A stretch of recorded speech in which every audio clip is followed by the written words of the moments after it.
to University Bedford, your one-stop shop for everything Universal Studios coming to the UK. In this series, we are unpacking the planning application documents that were submitted as part of the SDO, the Special Development Order, which has gone to the government in Westminster, all to make this happen. So far, we have looked through documents 1.1 through to 1.6.0. And in this episode, we're going to be looking at documents 1.7.0, 1.8.0, and 1.9.0. And we're going to be unpacking what the site will look like from the top down. We're going to be able to see the layout in broad brushstrokes of the development, so you're not going to want to miss it. You're not going to want to miss our future videos unpacking these documents as well, so make sure you are subscribed if you're not already. And of course, every Thursday at 7 p.m. we have University Bedford live. It's a fantastic, fun experience. It's very engaging, very interactive. You're not going to want to miss it. So make sure you tune in for that. It's great fun. Okay, let's have a look at the first document, 1.7.0. Here we go. So here we have former Kempston Hardwick Brickworks and adjoining land Bedford primary access plan.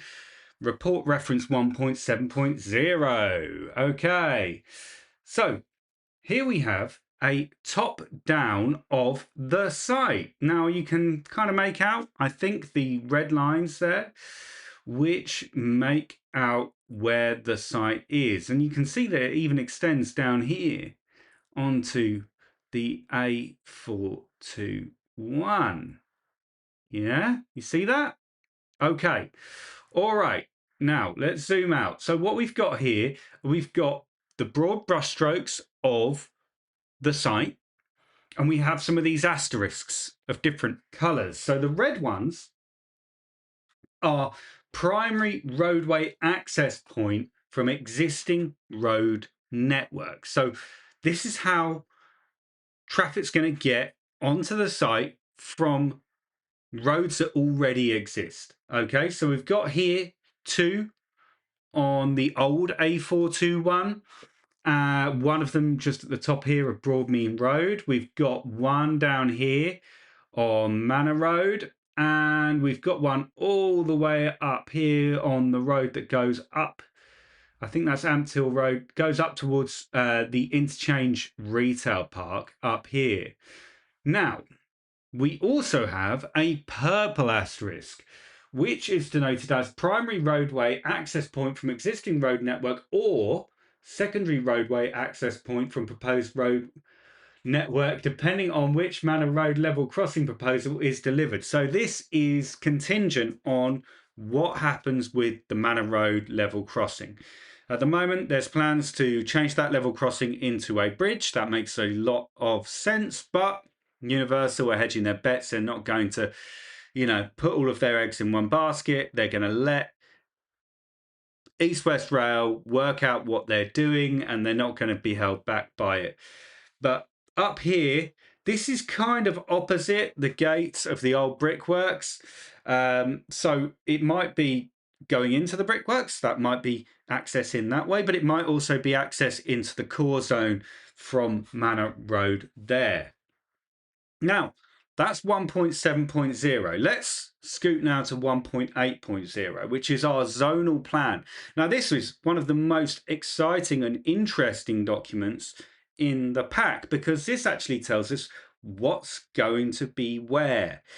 We'll find out in more detail about what these zones are going to include throughout the pack of documents, but let's just drop in now.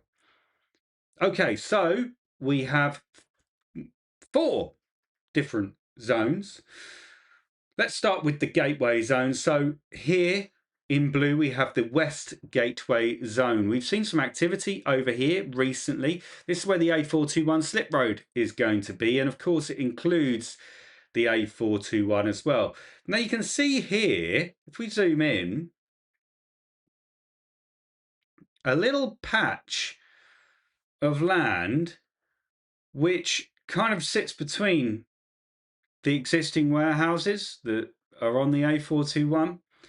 Now, I wonder if this is going to take, form part of the slip road construction. My expectation was that it would be a bit further along, but this slither of land indicates that it's going to be probably around here. All right. This whole area is going to be slip road, car parking, services, that kind of thing. Now, if we go over here, we've got the East Gateway Zone in green.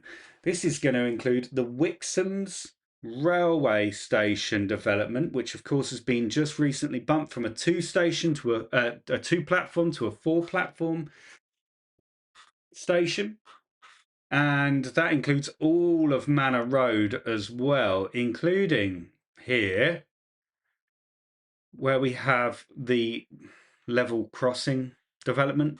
What will happen there, we'll find out. Now we have the lake zone up here, which is quite a large part of land. The bit that we've actually taken a look at in detail is this portion. If I just get it center here on the screen. This bit here, where you can see these outlines of these kind of very clearly man-made straight edges. These are kind of the concrete slabs which we've seen on that where we think the construction village is going to be through the majority of construction. But we've also got this huge lake here, denoted by water.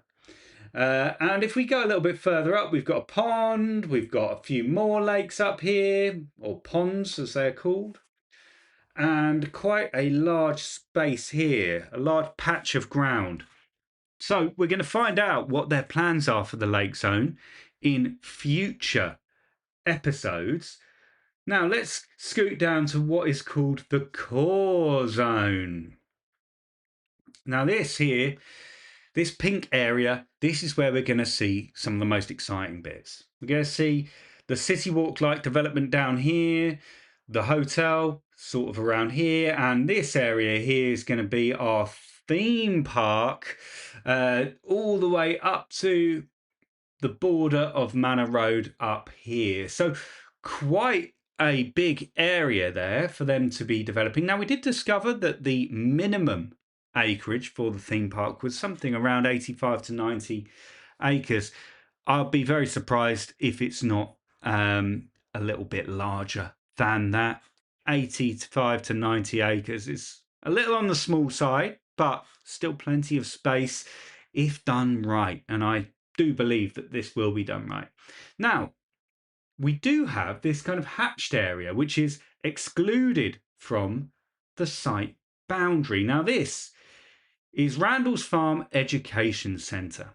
Now, this is excluded from the development. This will be retained, and that's all there is to that, really. This is not part of the plans. It's there to stay.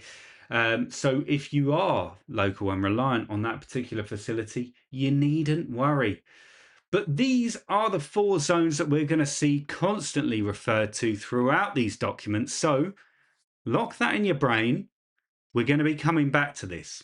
All right, let's move on to document number 1.9.0, which is the description of the development. Now, this is a legal document, as you can see, with the annotations. Lots about the proposal, who it's sponsored by the Department of Culture, Media and Sport, that the Department of Transport is associated with it because of the highways and rail related elements, and the Secretary of State for Housing, Communities and Local Government will be making the decision. We've got here a little bit of a description here of the entertainment resort complex. So theme park, amusement park and or water park, including indoor or outdoor rides, attractions, games and pools, event spaces, parades, shows and displays, visitor accommodation, including hotels, camping and caravanning, vehicle hire facilities, indoor and outdoor entertainment values, including theatres and cinemas, indoor and outdoor sports, recreation, leisure and spa facilities. The list goes on. right? But this bit's quite interesting. Utility generation, storage, collection, treatment, and processing facilities associated with the entertainment resort complex, including electricity generation and storage apparatus, including renewable generation, including solar powers and battery storage and backup generation. We've got a lot of information in here, most of which we've covered and most of which we will be covering in a lot more detail very, very soon. So, there we go. We have progressed through another 3 documents today. I hope you found it illuminating, particularly that core zone breakdown along with the lake zone and the east and west gateway zones. You're not going to want to miss a single moment. This is just a fraction of the content that we provide here on this channel. We do a lot of construction updates, and of course that universally live every Thursday 7 p.m. You don't want to miss out, so make sure you're subscribed. Yeah, subscribed. Do that. All right. Thanks very much. Take it easy, and I'll see you soon.